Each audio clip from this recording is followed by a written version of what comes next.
So in section 11.10, we're going to discuss Taylor series polynomials. Now, Taylor series polynomials are a special case of a power series. They're a very special and important case.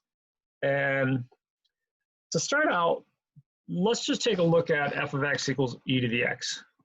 Now, what I want to do is I want to approximate this with higher and higher degree polynomials. So, for instance, if I wanted to approximate this near x equals 0, so near x equals 0, approximate f of x equals e to the x, we can do that. In fact, that's exactly what the tangent line does, is the tangent line is a good approximation to your function near its point of tangency. So what are we going to need? Well, we're going to need f prime of x. Unfortunately, that's pretty easy. That's just e to the x. And then what else will I need? Well, I'll need the slope there. F prime of 0. What's f prime of 0 going to be? 1. Not all at once. 1. Thank you, 1. So our equation y minus y1 equals m times x minus x1, we can fill that in. I guess there's one more thing that I need here. That is, I need to figure out what f of 0 is. F of 0. Well, f of 0 is e to the 0, which is also 1. So that gives me the point 0, 1. And the slope of the tangent line is here. Great. So plugging things in, I get y minus 1 equals m times x minus 0. Oh, not m. I don't need to write just an m. I actually have m. M is 1. All right. Where'd my little Photoshop stuff go?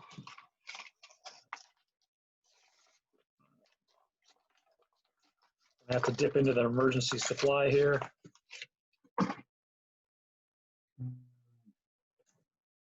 There we go. So 1 times x minus 0. Basically, y equals x plus 1. And you can see that on our little Desmos presentation here. Let's go over here. We'll turn on the graph of e to the x. And I'll hit the home button just to give myself a decent looking screen. And let's also turn on the graph of y equals x plus 1. Okay, not so bad. But let's keep on doing this for higher and higher powers of x. So let me go back here and let's take a look at a 5th degree polynomial, or let's just do 4. I don't want to spend all day on this.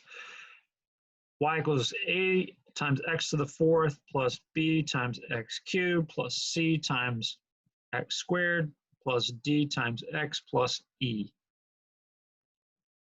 And I don't mean e as in the constant e, I mean e is just in the coefficient. Now, what I want to do is I want this function to match the first 4 derivatives, actually the first 5 derivatives of our function. So here's f of x, x equals e to the x. And then let's start matching derivatives. So y prime is going to be 4a to the x to the 3rd plus 3 times b x to the 2nd plus 2 times c times x plus d, like that. And how are we going to match the derivatives? Well, we can look at the value of the function f of 0. If I plug in a 0 for f, I get 1. But what if I plugged in a 0 here? Well, if I plugged in a 0 here, all these terms, when x equals 0, would disappear, right? So what that would leave me is e equals 1.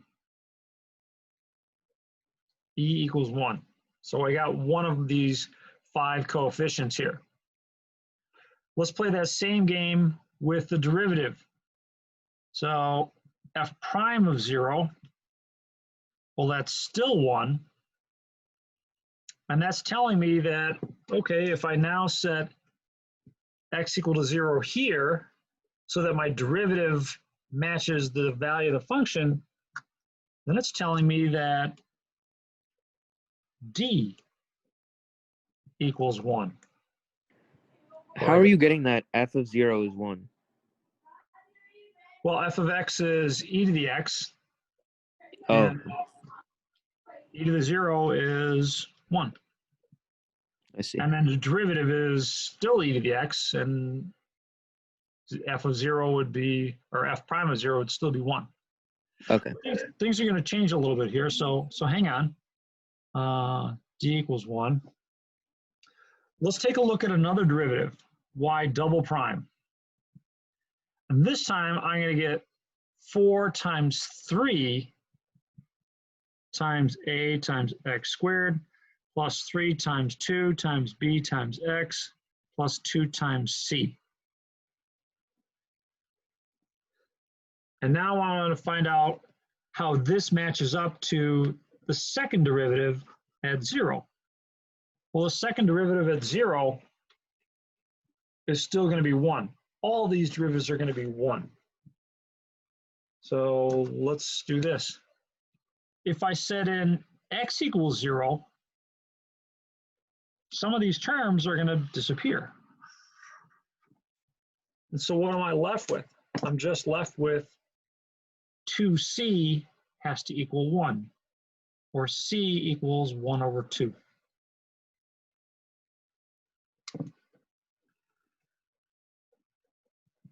Let's keep going. Third derivative.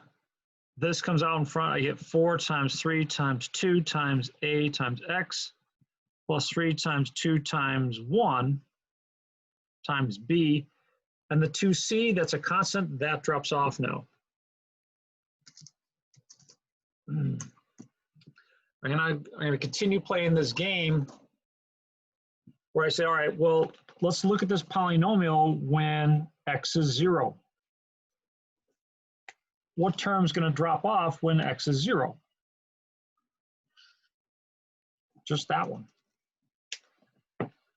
So what's the value of the third derivative at 0? Well, it's still going to be 1. If I set this equal to 1, then to solve for b, I'm going to take and divide 1 by 3 times 2 times 1. Now, what's our notation for 3 times 2 times 1? 3 exclamation mark. Yes, 3 factorial. And I can also write that as 2 factorial. Awesome. Now we're only going to have to play this game one more time. Y to the fourth derivative, that's just going to be this term, 4 times 3 times 2 times 1 times a.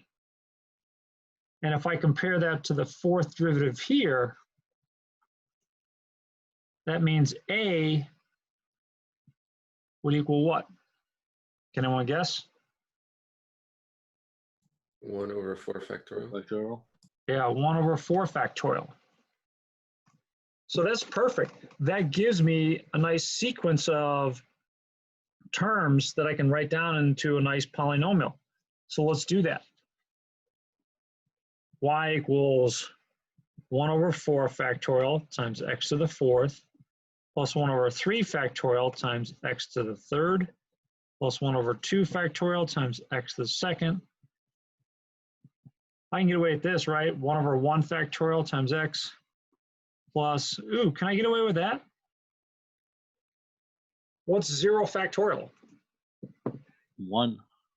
It's 1, so I'm okay there. So this is a polynomial that should match e to the x pretty well near x equals 0. And let's see that it does. In fact, That's what that first decimals link that I sent you is all about, is figuring out, well, how good of a job does this do as we increase the degree of our polynomial? And what happened in all this mess here, in case it got a little bit lost, is we matched the first derivative, and then the second derivative, and then the third derivative, and then the fourth derivative, so that we have this polynomial will match e to the x through 4 derivatives. Let's see the effect on the graph. So let me go over to here, and let's put in the second derivative. And it's not quite as easy to see as I might like. Let me zoom in a little bit. But let's shut off this. You see that, yeah, the second degree polynomial gives us a decent approximation, you know, between, say, -1/4 and +1/4, a little bit past that. But let's add in a third degree approximation. And that's pretty good. Look, from like -1/2 to +1/2, you've got a pretty good approximation. And then the fourth derivative. Wow, that's even better. All right, so as you add more terms, you're getting a function that's closer and closer to our function. And the amazing thing is that this is a polynomial. That's all we're doing, is we're playing with polynomials. So this is the general pattern, that e to the x is really, you know, this series, the sum of these terms of x to the n divided by n factorial. And let's see how we do. So let's see, I don't want to start out there. Let's start out with c = 1. Then I'll turn this on. C = 1 is like our tangent line. That's just the first two terms. C = 2, and then 3. In fact, you could be able to hit this play button here and watch what happens. So the approximation to the right of 0 gets really good really fast. But to the left of 0, you know, notice that the approximation is getting better and better and better. So let's just stop it right here at 16. So at degree 16, now we've got an approximation. This polynomial looks like it matches our function, you know, at least from like -6 to probably 6 or so, 6 or more. It's amazing. This is just a polynomial. That's all it is. But we're able to make it match this transcendental function. So let me kind of continue with this. You know, by look at degree 20, it's already past the visuals that our screen provides. So I can zoom out a little bit.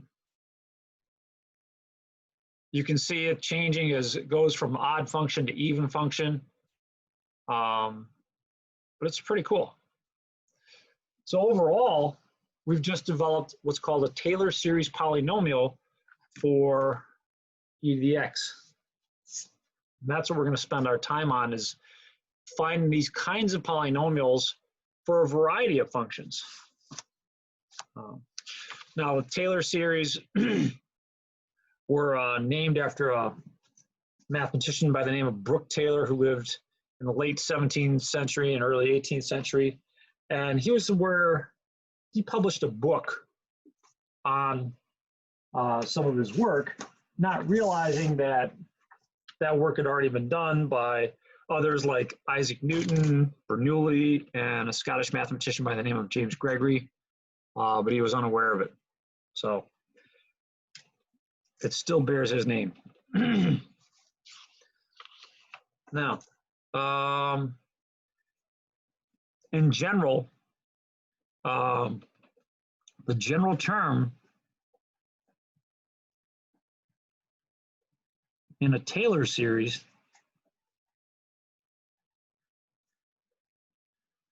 with a center at a = 0 is given by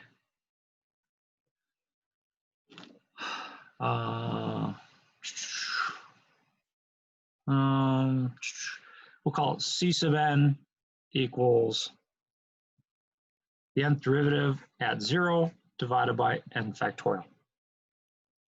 So you have to find the derivative of your function at 0 and divide it by n factorial. And then your Taylor series polynomial, I'll call it T of x, will be the sum from n equals 0 to infinity of C sub n x to the n, or the sum from n equals 0 to infinity of the nth derivative at 0 divided by n factorial times x to the n. That's going to be your Taylor series polynomial.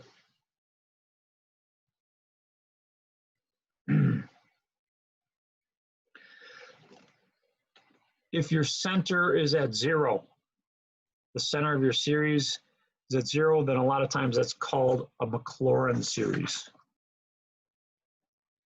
Maclaurin series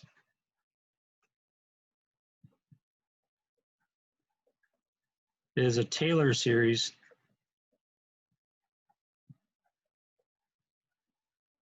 centered at a equals 0. So Taylor series don't have to be centered at a equals 0. That's fine if they're not. But when they are, a lot of times we call them a Maclaurin series, named after a Scottish mathematician, Colin Maclaurin. And the reason that they're named after him a little bit is because he wrote about this in his book called Treatise of Fluxions. And what catches my attention in the name there is that fluxions is what Newton called his calculus. He didn't refer to it as calculus like we do now. He referred to it as fluxions. But all right, so much with the history. Hopefully you've caught up to things. And we're going to find a Taylor series. So we'll call this example B now. Example B. We're going to find a Taylor series for sine of x. Find, you know what, let's just call it a Maclaurin series. A Maclaurin series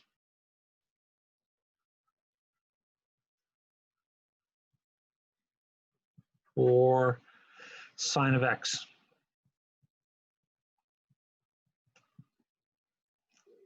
So by calling it a Maclaurin series, I'm telling you that the center is 0. It'll be a little while before we get around to centering our polynomials or our series at something other than 0. We're going to start out doing a lot of Maclaurin series. Okay, let's write ourselves a little bit of a list, because we're going to need to evaluate the derivative of the sine function quite a lot before we finally figure out the pattern. So it's going to look like this. And let's see, fn of x, and then fn of 0.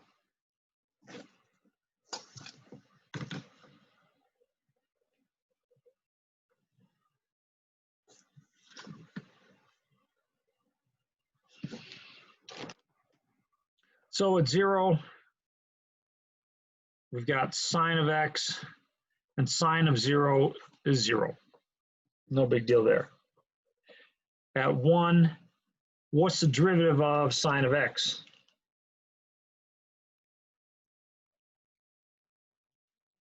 Cosine x. Thank you, cosine of x. And at 0, cosine of 0 is 1. Let's take another derivative. The next derivative down is going to be minus sine of x. And again, at 0, this is going to be 0. And we'll have to go down to like the 5th derivative. 3, be negative cosine of x, give me a negative 1. 4 will be sine of x, back to 0. And 5, I'm hoping that we can figure out the pattern by here. So we'll kind of stop. So, okay. let's see if we can't figure out the pattern. Now, in general, our terms C sub n are going to be like this. So let's write out a few terms for our polynomial t of x. I'll start out with 0 divided by 0 factorial. 0 divided by 0 factorial times x to the 0. And then the next term would be plus 1 divided by 1 factorial times x to the first power. I'm going to keep going. So plus 0 divided by 2 factorial, x to the second, plus negative 1 over 3 factorial, x to the third, and 2 more, plus 0 divided by 4 factorial, x to the fourth, plus 1 divided by 5 factorial, x to the fifth. Now you want to write out a reasonable number of these things so that you can kind of figure out what's going on. But I'm hoping that we can kind of see a pattern here, because a lot of these terms, especially with all the coefficients of 0, they're going to drop out. So let's take a look at what we're left with. So what we're left with is, well, just call it x minus 1 over 3 factorial times x to the third plus 1 over 5 factorial x to the fifth. Can anyone take a guess at what the next term would be? 1 over 7 factorial, x to the seventh. Yeah. Good. Now, the trick is from here, let's see if we can't write this in general. What's the general term going to be? Well, in the denominator, what do you notice about all these denominators? It's odd numbers. They're all odd numbers. So an odd number can be written as 2n plus 1. 2 times n is going to be an even number. Then when you add 1, you're going to get an odd number. What else do you notice happening here from one term to the next? The powers match the factorial. All right, the powers match the factorial, so those two have to be the same expression. It's alternating, Oh, negative and positive. alternating. Yep, and it's alternating. Thank you, gentlemen. So negative 1 to the n. Now let's just check. At n equals 0, negative 1 to the 0 is going to be positive 1. My series starts out positive. At n equal 1, negative 1 to the first power is going to be negative. So negative, positive, negative. So it starts out right, and it keeps alternating from there. Now, this part of it is going to be 2n plus 1 factorial, and then x to the 2n plus 1. And that is your Taylor series polynomial for sine of x. This and this are 100% interchangeable. Whatever I can do to this, I can do to this. I can differentiate this, I can differentiate this. I can integrate this, I can integrate this. They are exactly interchangeable. So, cool. Kind of nice we developed our own Taylor series for that. How are we looking on that first one? Let's actually take a look at that, see what we see. I think that I've got it here for us. So let me ditch e to the x, shut off these, flip on sine of x.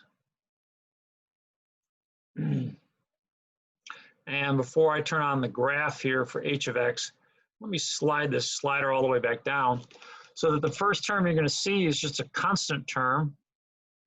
Actually, no, I lied. It's going to be a term of an x. So that's really the tangent line. But watch what happens as I add more terms from my summation. So I'm increasing d, which is this letter up here.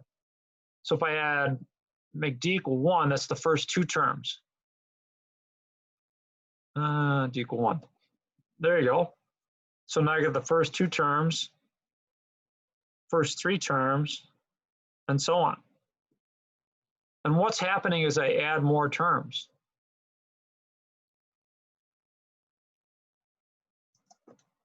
Started to matches.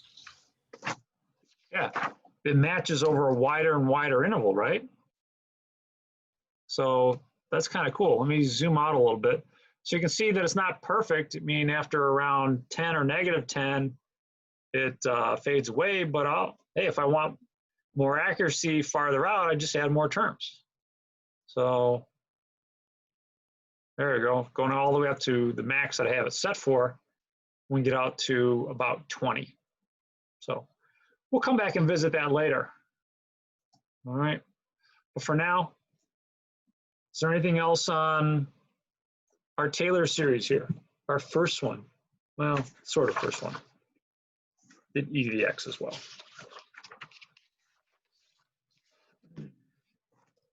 Okay, let's keep going then.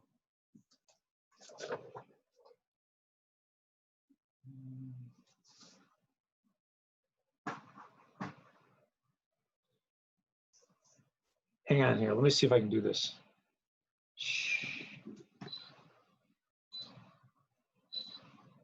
Got a visitor here.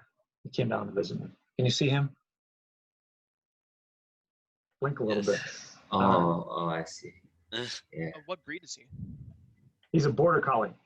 Okay. Oh, Yeah, so you can't see it in this light too well, but he's got two different color eyes. It's so cool. oh. Yeah. All right.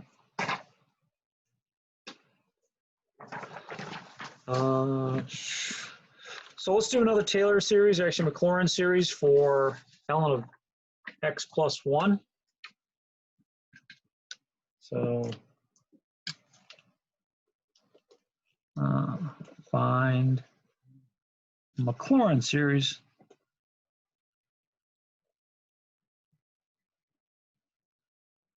for f of x equals ln of x plus 1.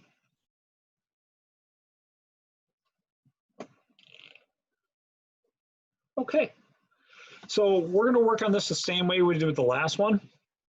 So let me get a little chart going here for us. And f prime of n, or f prime of x for however many derivatives, and then fn at 0. So I need all three parts of these things. Now I'm going to need some help from you to get started. At n equals 0, our function is ln of x plus 1. 0 plus 1 is 1, so ln of 1 would be 0. Okay, so our term starts out with a 0. What's the derivative of this? 1 over x plus 1. Yeah, 1 over x plus 1 times the derivative of the inside, which is just 1. So it's, yeah, just 1 over x plus 1. Now I'm going to, for my convenience, write it as x plus 1 to the negative first power. That's going to make it easier to differentiate because we won't have to use the quotient rule.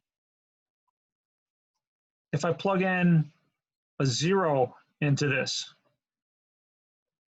what's the value of the function at its derivative? 1. A 1. Can you see the value of writing the derivative like this as opposed to 1 over x? If I write it like this, then the derivative comes pretty quickly from the chain rule. So it'd be negative 1 times x plus 1 to the negative second. And again, I want to put in a 0 here, except this time I'll get negative 1.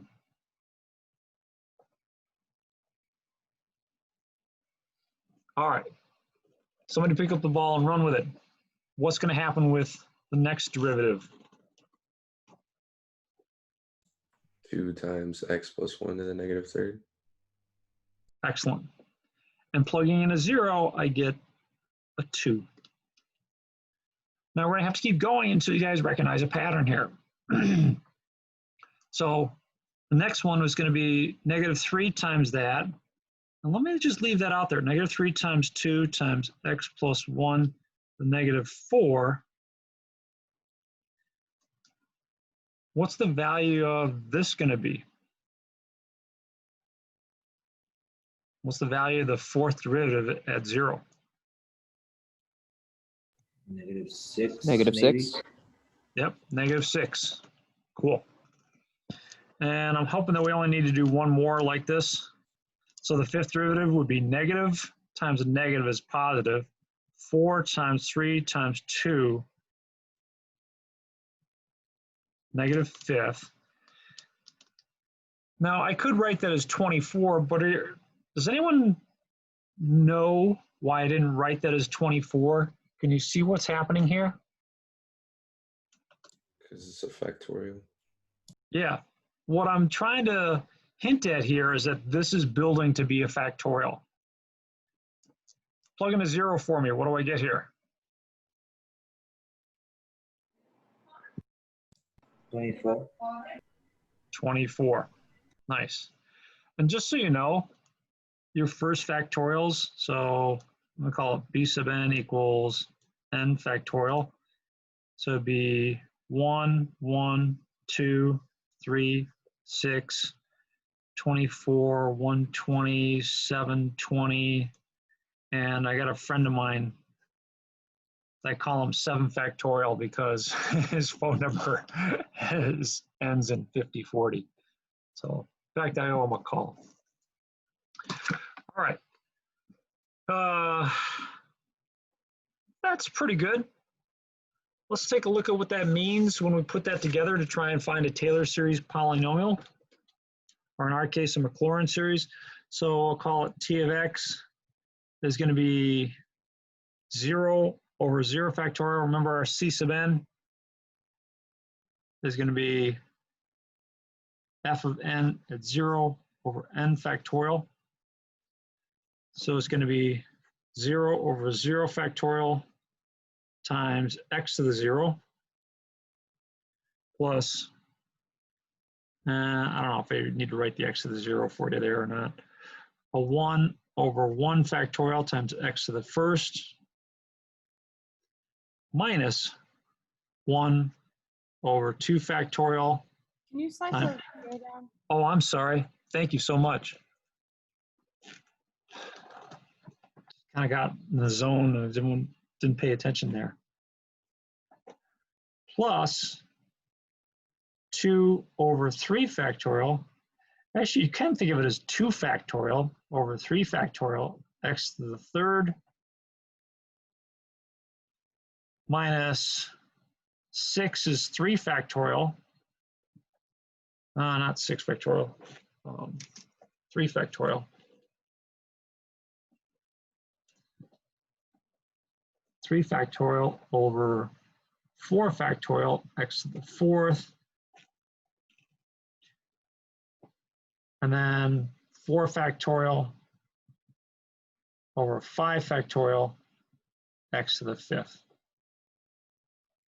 And I hope that we can figure out the formula from there. I don't know. For sake of completeness, I'm going to write x to the 0 here. But this term is going to disappear.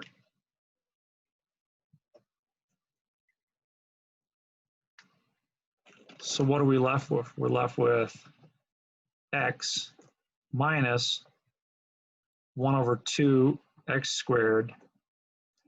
How is this going to simplify? 2 factorial over 3 factorial. How does that simplify? 1 over 3. Yeah, it's going to be 1 over 3 because really what we've got going here, let me write it up here. In the numerator, it's 2 times 1. In the denominator, it's 3 times 2 times 1. But that's going to cancel. It leaves me with 1/3. So plus 1 over 3 x to the third minus, I got to do the same thing again. This time for this term. That's going to be 3 times 2 times 1 over 4 times 3 times 2 times 1.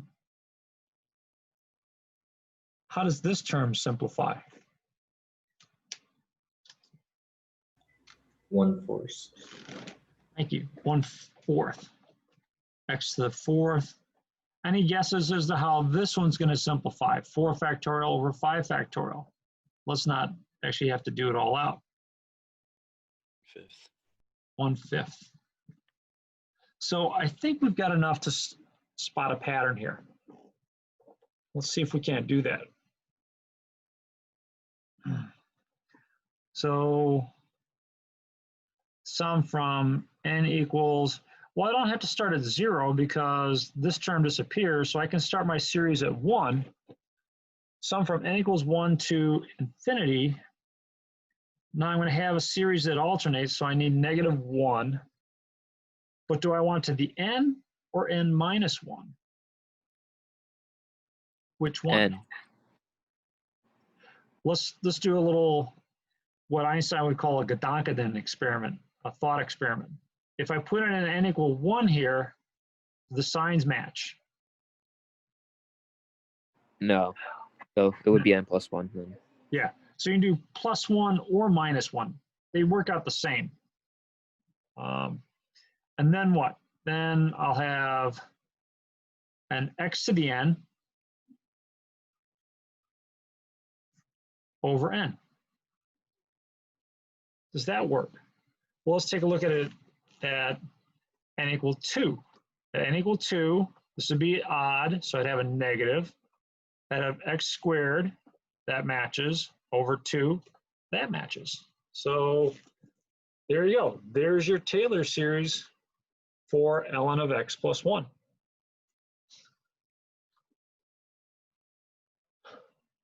Nice. How's that one looking?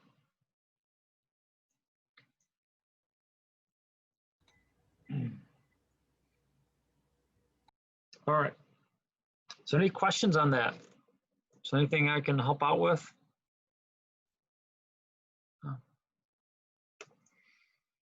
Okay.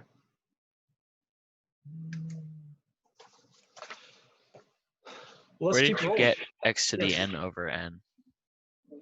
That last part kind of confused But me. sure.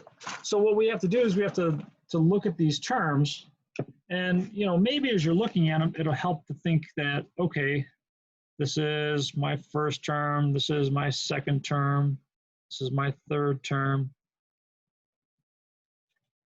All right, and I'm thinking n equal 1, n equal 2, etc. down here.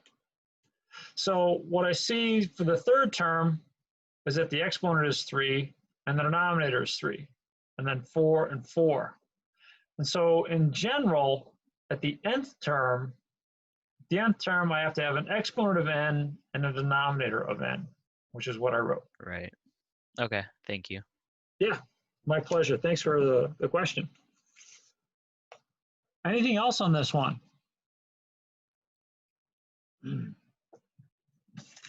Okay, get your questions in now because it's only going to get easier from here.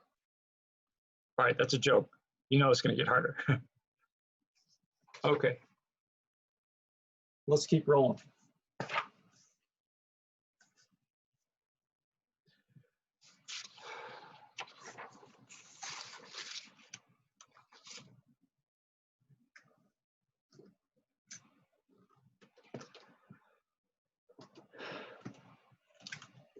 All right, so we're going to start working with some shifted centers. And we're going to start with a fairly easy one. So call this example D. And I want to find a Taylor series. And I never know whether to capitalize Taylor or not. So Taylor series approximation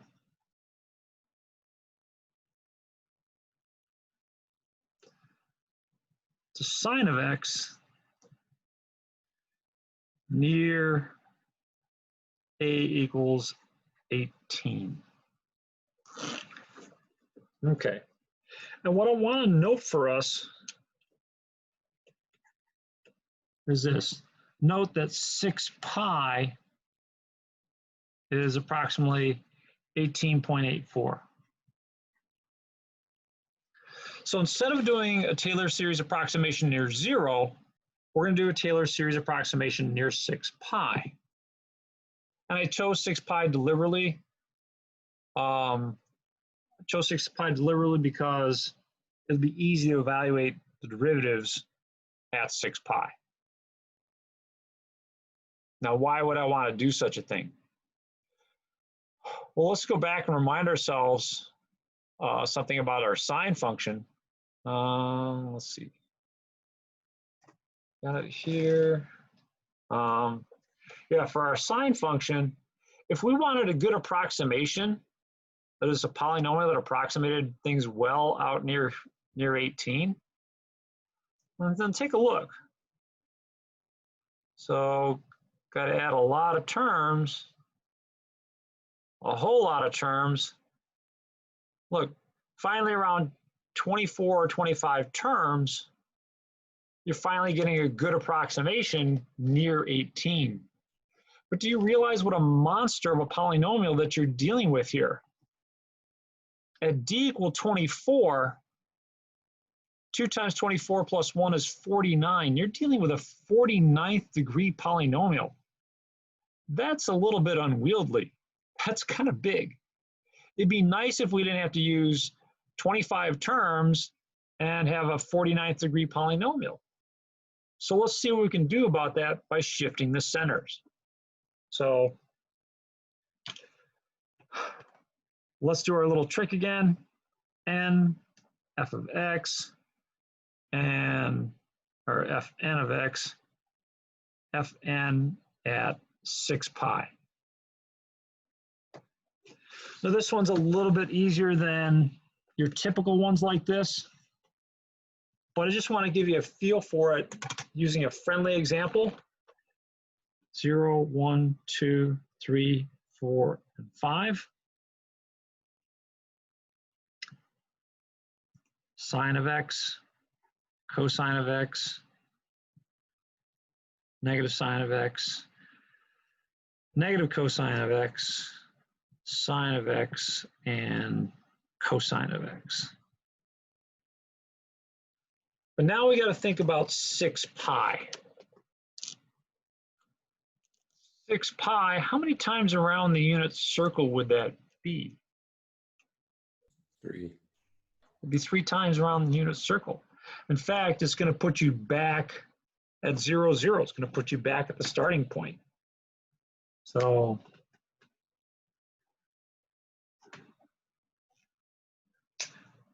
I'm breathing a sigh of relief because that was rounder than I expected. All right, so after 3 trips around, you're back here at this point, which has coordinates of 1 and 0. Sine is your y coordinate. So the sine of 6 pi is going to be 0. Cosine of 6 pi is going to be 1, 0, negative 1, 0, and 1. So note we're going to have a different center this time, and t of x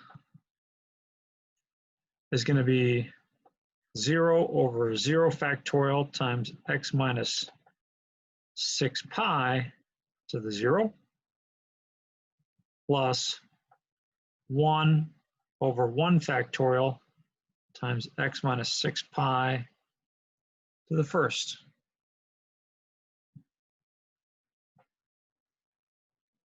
Next one down, plus 0 over 2 factorial x minus 6 pi to the second. Is that right?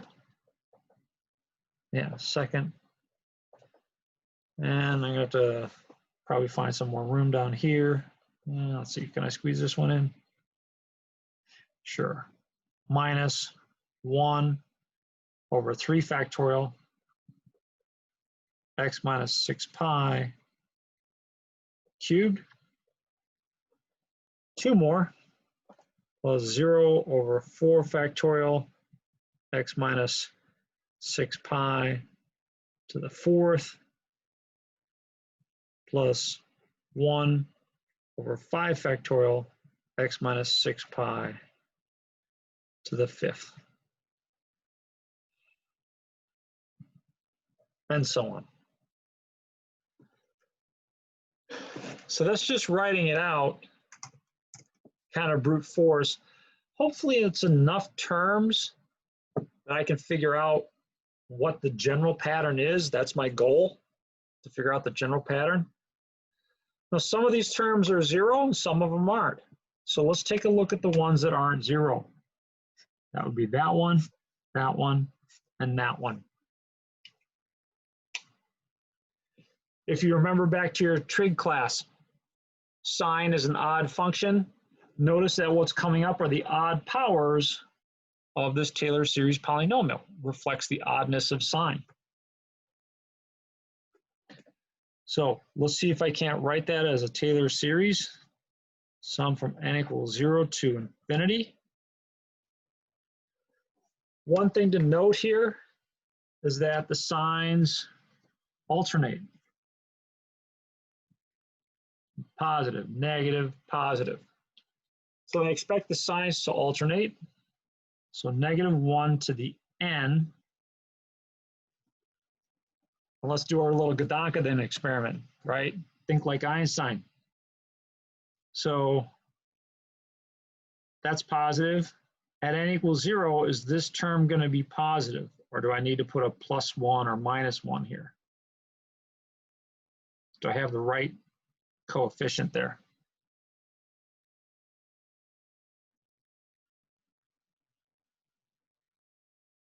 Do your own thought experiment. If you put in a 0 here, is the first term going to be positive or negative?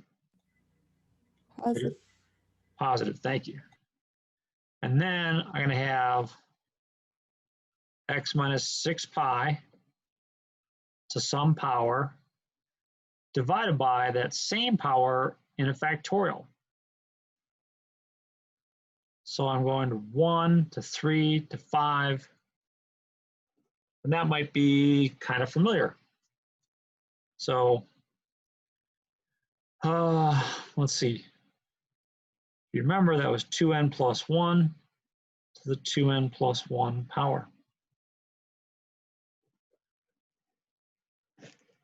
So, okay, nice. We got a Taylor series polynomial that's centered around 6 pi. So that means it's going to be giving us a really good approximation for any value of x near 6 pi. You're going to get perfect or near perfect depending on how close you are to 6 pi. Shouldn't it be 2n plus 1 factorial? Where? Thank you. Thank you. Yeah, 2n plus 1 factorial. Yeah, that makes a big difference. Anything else? So let's take a look now what that does for us. Let me zoom this out a little bit.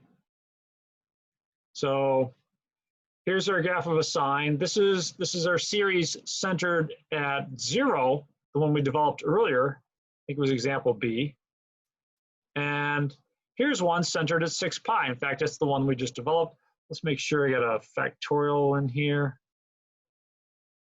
Yes, I do. Good. All right. So watch its convergence properties. Now I'm going to turn it on, and right away, you're seeing that it's probably going to work a little bit better.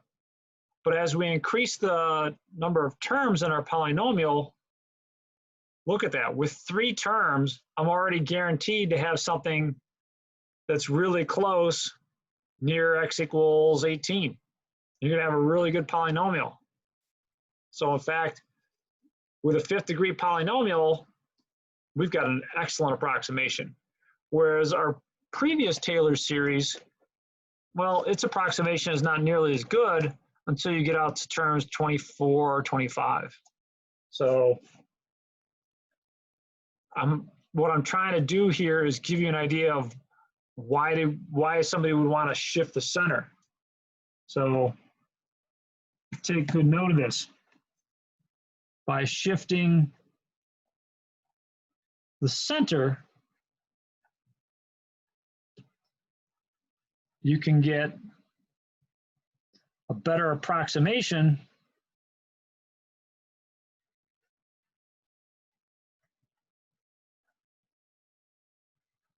with fewer terms.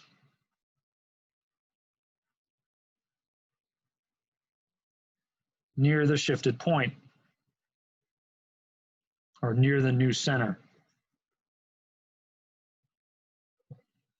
I mean, if you look at the example we just did, a degree 5 polynomial gives you a great approximation near 18, as opposed to the Maclaurin series for sine of x, which needs 24, 25 different terms. I think it'd be a good approximation near that point. All right, looking good.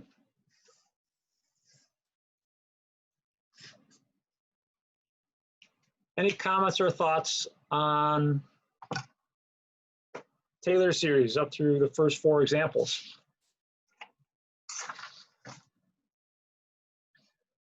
Okay, let's take a quick break. We'll come back and do a lot more.